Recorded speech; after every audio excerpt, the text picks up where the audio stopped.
Okay, so I'm here to talk about deep learning at Scribd.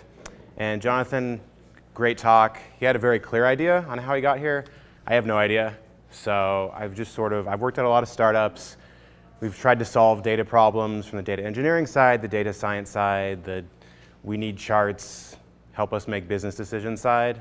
But this is kind of my general approach, is that we're going to take probably the worst route possible, but we're not going to give up. We're going to keep iterating. We're going to figure out what the solution is going to look like, and we're going to end up shipping it right to the consumer, to the business user, help them make some good decisions. So I feel like there's a lot of hype around deep learning. Like, can anybody tell me what deep learning is? Do you guys know, like, what's your one sentence thing on deep learning? Because for me, like, I feel like it is a bunch of hype, and then there's this idea of neural networks. And then somebody came out with this great word, deep learning. It's just really good marketing. That's what I would say. Like, there's no cutoff when a network suddenly becomes deep if you add that one more node, that one more layer. I mean, maybe somebody made one up in a paper, but they made it up. So it doesn't mean anything, right? So that coupled with all this image processing, all this cool vision work, a lot of it's not applicable. And I mean, my day-to-day, doing data science, it's not applicable. We don't have a ton of image processing problems. So I understand why people feel this way.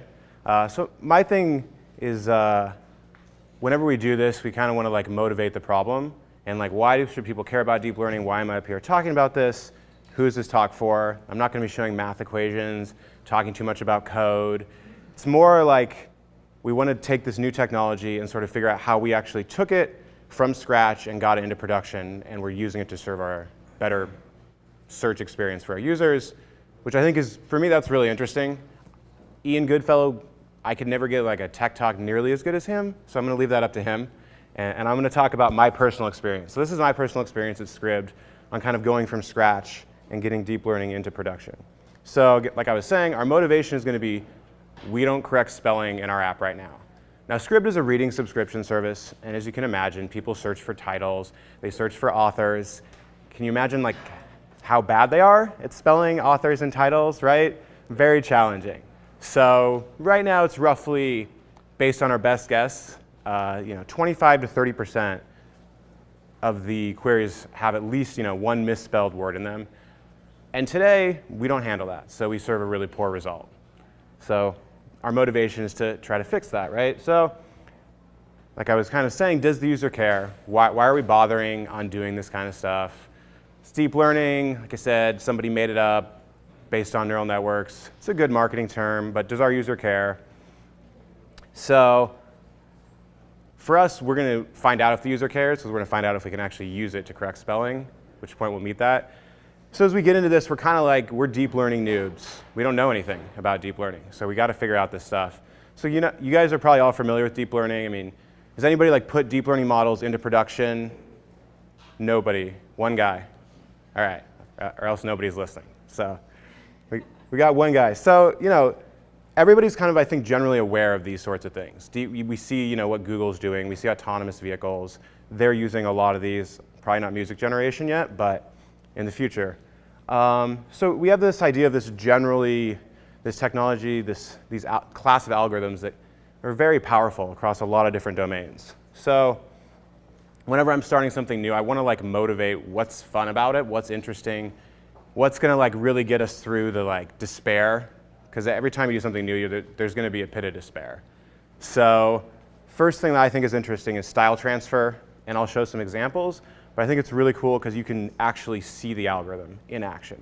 So you've got the classic Van Gogh style transfer, where you've got the painting, right, and you've got the image, and then you can transfer Van Gogh's style onto the image, which is really cool because you can see the algorithm is learning how to mix these two things together, which is, I mean, it's very powerful, and it's very visual, so you can see it, which is what I like. Here's another example.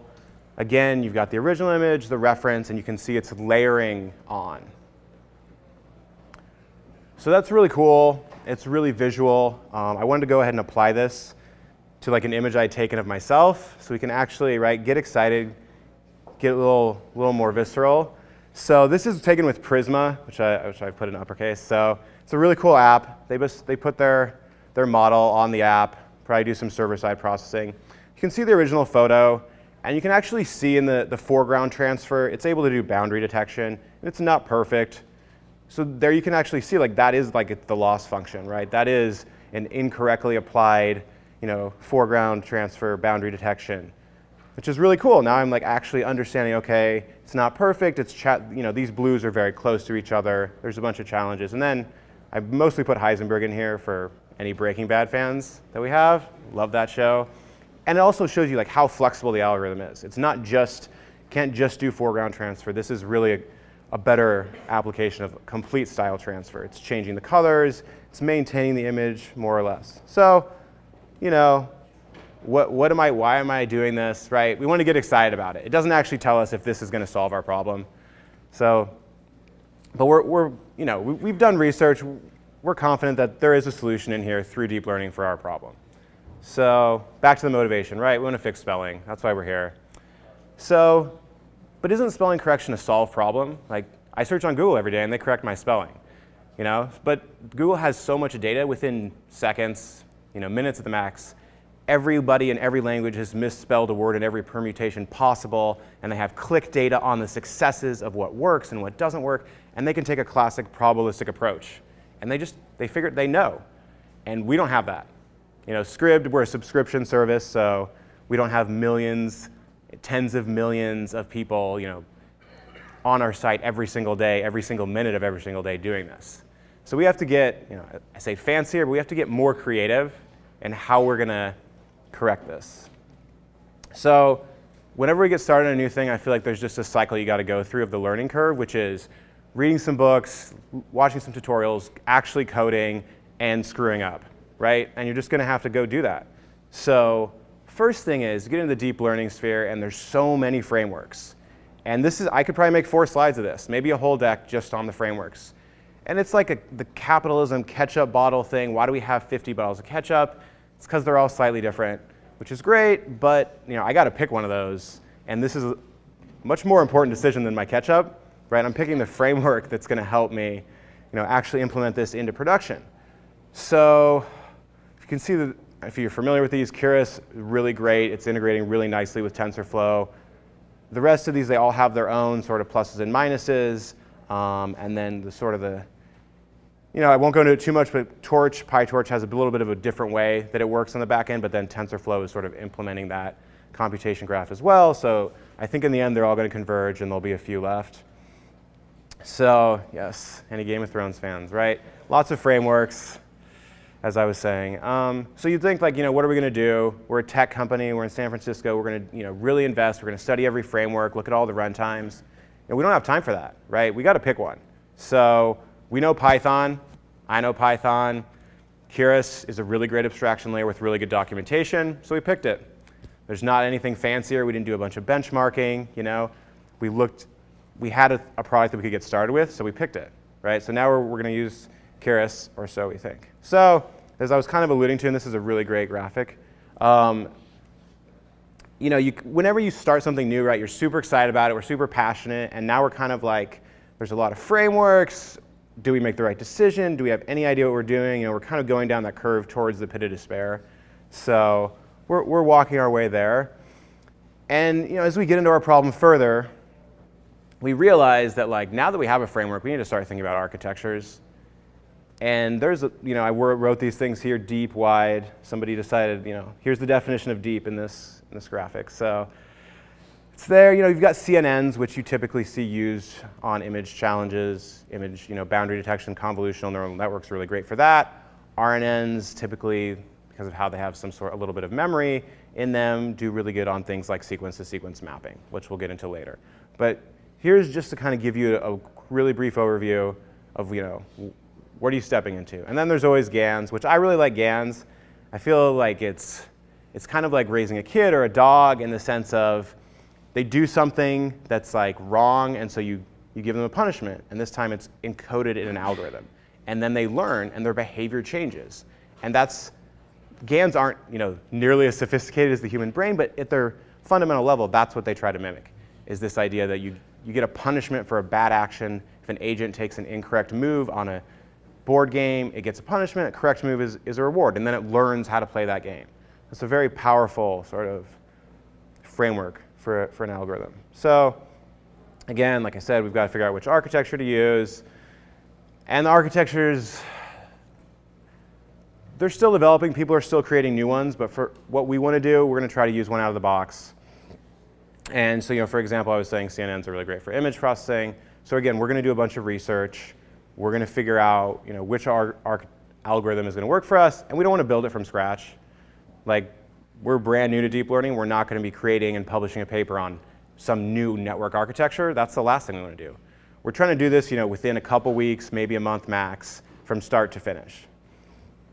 So as we get into this, we're starting to realize, we need to write some code. So we need to actually put this on paper. And this is just some boilerplate, but it shows you how nice Keras is. It abstracts a lot of the stuff. If anybody's coded in TensorFlow, can appreciate how nice and clean this is. Really sets up the model, imports the layers. There's a scikit and sklearn wrapper. If you guys use that, it makes it really nice to integrate Keras into your pipelines that you already have going. And you can see there's a lot of things going on here, right?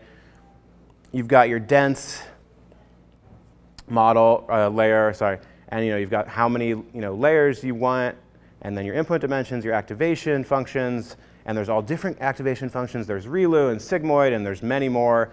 So you've got a lot of things to learn. So as we talk about this process, how long is this going to take, right? So we're hoping that we're going to, like I said, a couple weeks, a month, we're going to get something in production.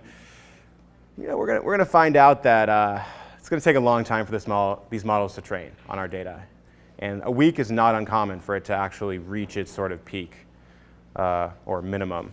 And we just, for the way we were going about it, we didn't find a lot of benefit from parallelization in GPU.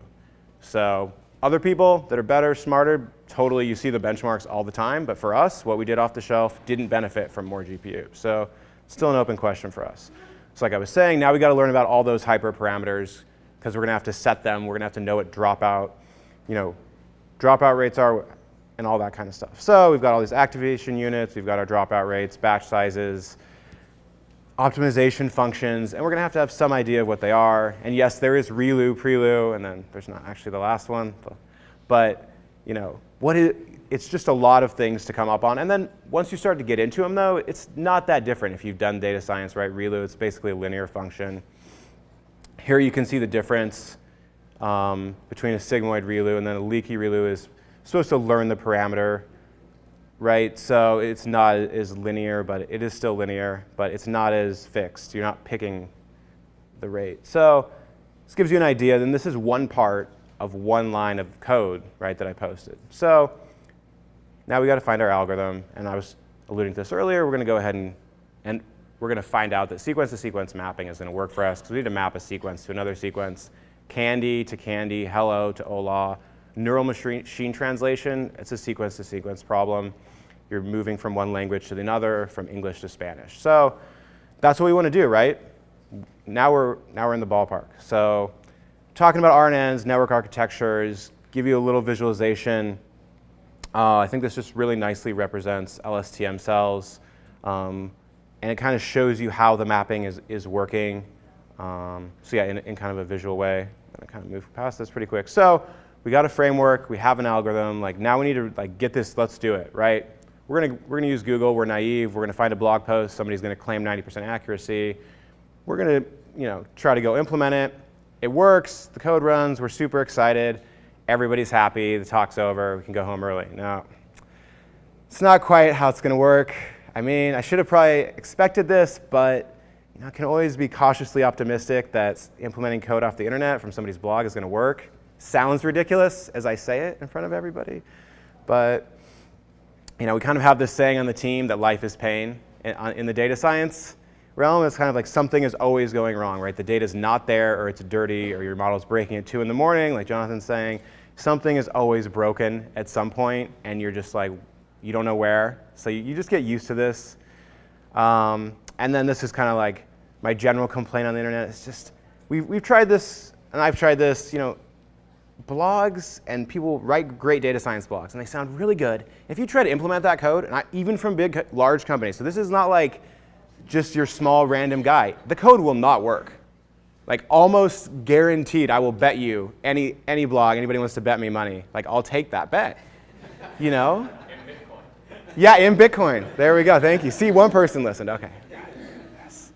So, and I don't know why, and I mean, I understand that you can't just post code, right? You really need to post like the entire architecture and all your systems, and that it's more complicated than just posting code. So I would love if there was some sort of standard, or because I would hate for somebody who's just starting out to go to one of these blogs and try to write the code, find out that it doesn't work, and sort of abandon data science. That'd be very disheartening for me. So I don't have any solution. I would love, some academic industry, maybe companies, some groups partnering together and sort of having a higher quality of blog posts where they say, hey, actually this does work. Here's the packaged environment, here's the code, that we guarantee that this works, and that somebody implemented this decently correctly, right? Because you can use the wrong accuracy function and make it look like you have a solution that you don't have. Wrong loss function, same thing. But, this is my dream. So if anybody wants to work on this, definitely come talk to me. So now, like I was saying, we're at the bottom of the pit of despair. We knew we were going to have to come here. We're here. So hopefully this is kind of the darkest point we're going to be at. So we got to go back to our trusted methodology of just naively, we're kind of like maybe an evolutionary algorithm or like stochastic gradient descent, but like in a midi batch sense of just sort of kind of inefficiently walking around but not making any two steps that are too wrong, but nothing too right.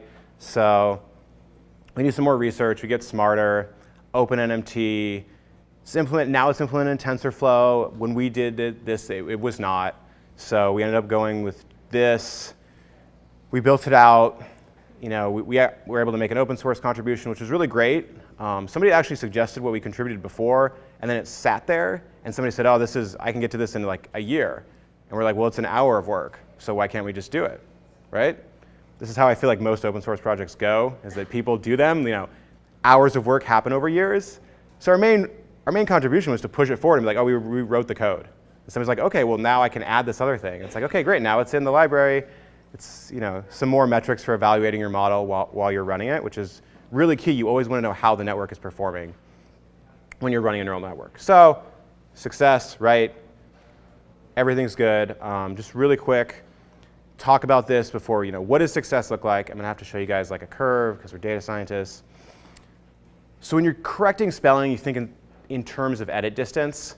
So if you want to go from kitten to sitting, and so in this example, kitten is not a book we have, and sitting is a book we have. So if you type kitten, our algorithm's going to guess that you wanted to type sitting. So that has an edit distance of 3, right?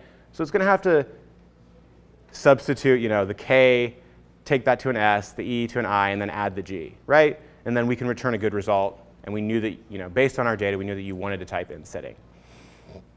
So that is really what I'm talking about. So now that you're looking at the before sequence to sequence, that's your kitten, right? You meant to type sitting, and you typed kitten. And now you can see that there's a complete shift over. Now you're at the sitting, and that's really powerful for users. So that's 65% of the time we're getting them to the right word based on the data we have, right?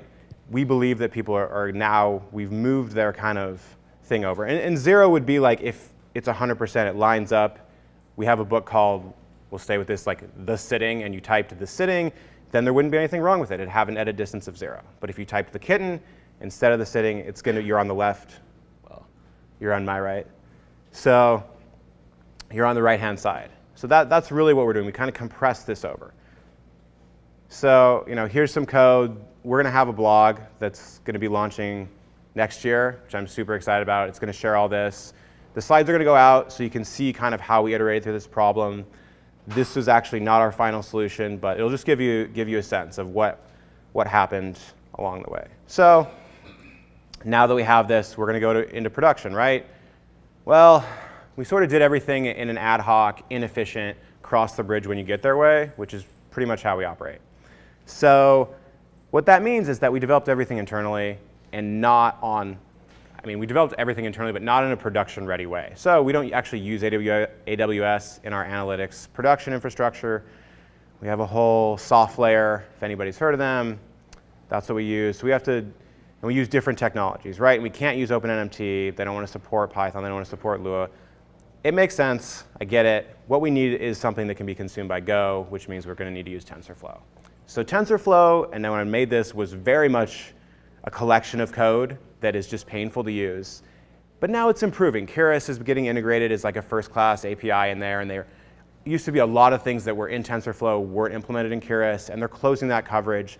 So TensorFlow itself is getting a lot better. It's becoming more like a framework and less like a random library of just algorithms, which is what it was when Google launched it. And it's great. TensorBoard is great for visualizing it. It's just that you're really getting into the guts. It's like you can control every dial of everything. I think of it as like a Photoshop for data science. There's every possible thing you have to set. And if you're starting out, you don't want to start there. But that's where we got to go now. So we're going to figure out TensorFlow. We're going to go through our usual videos, tutorials, things, etc. You get the idea by now, right? So this is going to add a week of time for us because we don't know what we're doing. Like I said, this is our first deep learning project. We get a simpler and faster algorithm, which is always great. That's our outcome. And now we have a basis for production deployment. This thing can actually be consumed in production, which is great for us. So we're one step closer for the users actually using the algorithm and benefiting from all this work that we've done. It's not just a bunch of slides anymore. So just going to take this moment and celebrate. And everybody should be deep learning, right? This is like the future. We did this little thing. It looks so nice up here. So the truth is, we got really close. This is frustrating. So Google has taught people to just spell horribly and just do everything that makes it way harder to correct spelling than it should be. They played word association games. They don't bother fixing anything in their query, which you could say is how it should be, or you can just say like, Google's just really smart and we're not Google, so we have to try to be as smart as we can, as comparable as we can to them. So when I first gave this talk, this is actually where we were, and then so we've been working on this problem, and what we did is we used some dictionary matching to solve this and kind of get us, as I was mentioning, we were 65% improvement, however you want to think about it, getting the words right 65% of the time. So this let us correctly guess the omitted words. So before we would have like, somebody could, I was sort of using this example, club of the century, right? We took of the century to club of the century, but it should have been pub of the century, right? So now by having this sort of key value structure with kind of a leave one out, we're able to use dictionary matching and get the remaining 25%, which is really exciting for us. So we can kind of go back to this question of like, does the user care? We're taking them from the kitten to sitting, and sitting is a book we have. And so that's really awesome because now we can serve a result that is valuable to them. So like I was saying, this gets us to 90% of the time we're going to correct a misspelled word to a word in our corpus. Now, we can't always be confident that that's the correct word the user intended because we're not inside the user's mind. But we can be correct that we're going to be serving unquestionably a better result to that user. And we can use the click data, we can use the feedback once we launch this to figure out how good our algorithm is actually guessing their intent. If they actually wanted sitting from kitten, or maybe they typed it horribly wrong. So, this is the next thing. You want to go into production, you got to ask how much time it adds. So the sequence model, 15 milliseconds on average, right? And then the dictionary lookup is 0.2 milliseconds, which isn't bad. 15 milliseconds is a lot to add to a production service. I think human response time is around 100 milliseconds. And I can tell you our search is already way above 100 milliseconds. So we would rather not add another 15. It's obviously a trade-off depending on how much it's going to improve the user activity, but that's going to be a continued area of development for us to cut that down. So that's really like our kind of our start to finish from spelling. And so we're still working on the speed, right? So why do we even bother learning about deep learning as a company? It's because we believe it has generally broad applications for us. We have image detection problems for our book covers, for our documents people upload.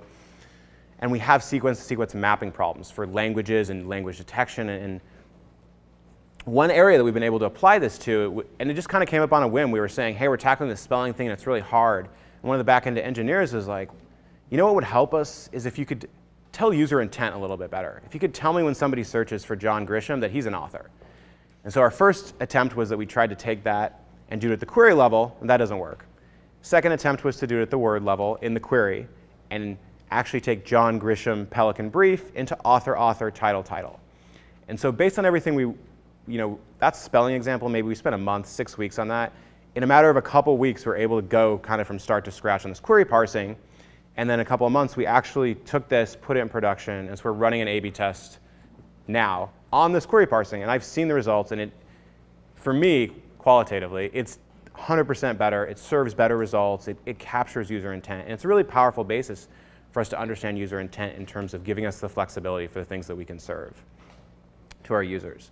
So we have plenty more projects, like I talked about, query parsing, content summarization, churn, document classification, that they all need these sorts of algorithms. They all have these kinds of challenges. Yeah. And then, like I was saying, we're going to launch a blog post. We'll be talking about spelling correction. I've called it query tagging here, but query parsing, as well as other things. 2018, I was hoping we were going to launch it this week. It's not going to happen, but that's how it is. So that's it. Thanks for your time.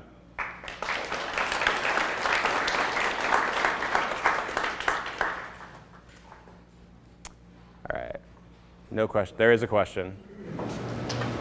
Hi. I just missed how did you do that dictionary part of, so did they, sequence?